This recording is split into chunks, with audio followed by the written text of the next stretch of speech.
ಕಳೆದ 3-4 ದಿವಸದಿಂದ ರಾಜ್ಯದಲ್ಲಿ ಏನು ಜಿಲ್ಲಾ ಅಧ್ಯಕ್ಷರ ನೇಮಕಾತಿಯ ಪ್ರಕ್ರಿಯೆ ಯಾವುದೇ ಒಂದು ವ್ಯವಸ್ಥಿತ ರೀತಿಯಲ್ಲಿ ಮಾಡದೆ ಕೇವಲ ತಾವು ರಾಜ್ಯ ಅಧ್ಯಕ್ಷ ಆಗಬೇಕು ಅನ್ನೋಂಥ ಉದ್ದೇಶದಿಂದ ಏನು ಕೇಂದ್ರ ನಮ್ಮ ಭಾರತೀಯ ಜನತಾ ಪಾರ್ಟಿ 3 ಹೆಸರನ್ನು ಕಳಿಸ್ಬೇಕು ಅನ್ನೋಂಥದ್ದು, ಅದ್ರ ಬಗ್ಗೆ ಎಲ್ಲ ಹಿರಿಯ ನಾಯಕರ ಜೊತೆಗೆ ವಿಮರ್ಶೆ ಮಾಡಿ ಚರ್ಚೆ ಮಾಡಿ ಎಲ್ಲರನ್ನು ವಿಶ್ವಾಸ ತೆಗೆದುಕೊಂಡು ಅಲ್ಲಿ ಹಾಲಿ ಶಾಸಕರಿರ್ಬೋದು, ಹಾಲಿ ಲೋಕಸಭಾ ಸದಸ್ಯರಿರ್ಬೋದು ಮತ್ತು ಮಾಜಿ ಲೋಕಸಭಾ ಸದಸ್ಯರು, ಮಾಜಿ ವಿಧಾನಸಭಾ ಸದಸ್ಯರು ಮತ್ತು ಪಕ್ಷದ ಮುಖಂಡರ ಯಾವುದೇ ಅಭಿಪ್ರಾಯ ತೆಗೆದುಕೊಳ್ಳಾರ್ದೇ ಏಕಪಕ್ಷೀಯವಾಗಿ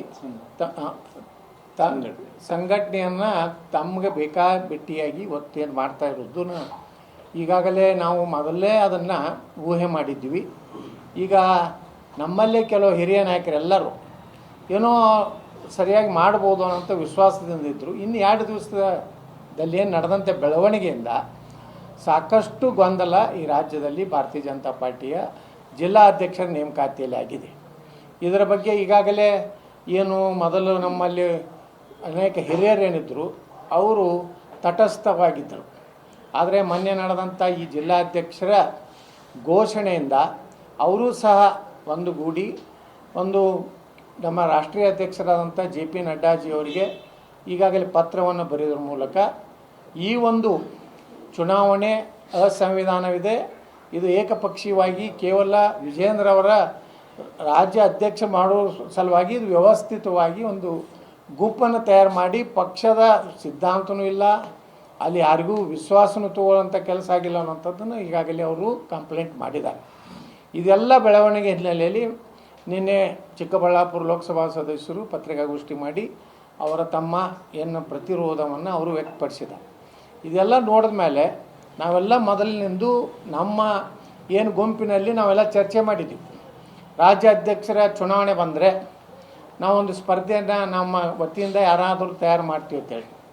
ಆದರೆ ನಿನ್ನೆ ಮತ್ತು ಮೊನ್ನೆ ಏನು ನಾವು ಅವರು ಎಲ್ಲರೂ ಕೂಡಿ ಚರ್ಚೆ ಮಾಡಿದ್ದೀವಿ, ಇಲ್ಲ ಇನ್ನೊಂದು ಸ್ವಲ್ಪ ವಿಸ್ತೃತವಾಗಿ ಇನ್ನು 2 ದಿವಸ ಚರ್ಚೆ ಮಾಡಿ ಯಾರನ್ನು ಸಾಮೂಹಿಕವಾಗಿ ಎಲ್ಲರನ್ನ ವಿಶ್ವಾಸಕ್ಕೆ ತಗೊಂಡು ಯಾರನ್ನ ಅಭ್ಯರ್ಥಿ ಮಾಡಬೇಕು ಅನ್ನೋಂಥ ಚರ್ಚೆಗೆ ಇನ್ನೂ 2 ದಿವಸದ ಸಮಯವನ್ನು ನಾವು ತೆಗೆದುಕೊಂಡಿದ್ದೀವಿ. ನಾವೆಲ್ಲರೂ ಕೂಡಿ ದೆಹಲಿಯಲ್ಲಿಯೂ ಸಹ ಒಂದು ಸಭೆ ಮಾಡಬೇಕಂತೇಳಿ ನಿರ್ಣಯ ಮಾಡಿದ್ದೀವಿ. ಈ ಹಿನ್ನೆಲೆಯಲ್ಲಿ ನಾವು ಇವತ್ತೇನು ನಡೆದಿದೆ ಜಿಲ್ಲಾ ಅಧ್ಯಕ್ಷರ ಒಂದು ನೇಮಕಾತಿ, ಇದನ್ನು ಸಂಪೂರ್ಣವಾಗಿ ವಿರೋಧ ಮಾಡ್ತಾ ಇದ್ದೀವಿ. ಇದು ಪಾರದರ್ಶಕವಾಗಿಲ್ಲ, ಒಂದು ಗುಂಪಿನ ಅಧ್ಯಕ್ಷ ಮಾಡುವಂಥ ಒಂದು ವ್ಯವಸ್ಥೆ ಆಗಿದ್ದ ಹಿನ್ನೆಲೆಯಲ್ಲಿ ಇವತ್ತೇನು ಇಡೀ ರಾಜ್ಯದಲ್ಲಿ ಏನು ಅಸಮಾಧಾನ ಇವತ್ತು ಹಾಗೆ ಆಡ್ತಾ ಇದೆ. ಕೆಲವೊಂದು ಕಡೆ ಲೋಕಸಭಾ ಸದಸ್ಯರು, ವಿಧಾನಸಭಾ ಸದಸ್ಯರು ಅಪಮಾನ ಮಾಡೋ ರೀತಿಯಲ್ಲಿ ಅವರಿಗೆ ಅವಮಾನ ಮಾಡೋವಂಥವ್ರನ್ನು ಸಹ ನೇಮಕಾತಿ ಮಾಡುವಂಥ ಕೆಲಸ ಇವತ್ತೇನಾಗಿದೆ.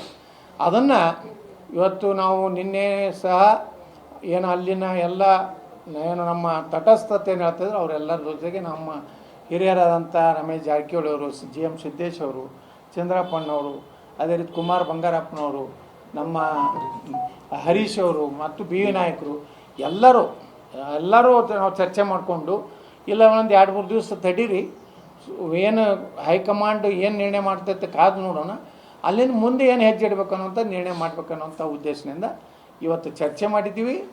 ನಾವು ಏನಿದ್ದೀವಿ ಈ ಎಲ್ಲ ವಿಚಾರಗಳಿಗೆ ಬದ್ಧದೀವಿ, ಯಾವುದೇ ಬದಲಾವಣೆ ನಮ್ಮಲ್ಲಿ ಇಲ್ಲ ಅನ್ನೋಂಥದ್ದನ್ನು ತಮ್ಮ ಮೂಲಕ ಹೇಳಲಿಕ್ಕೆ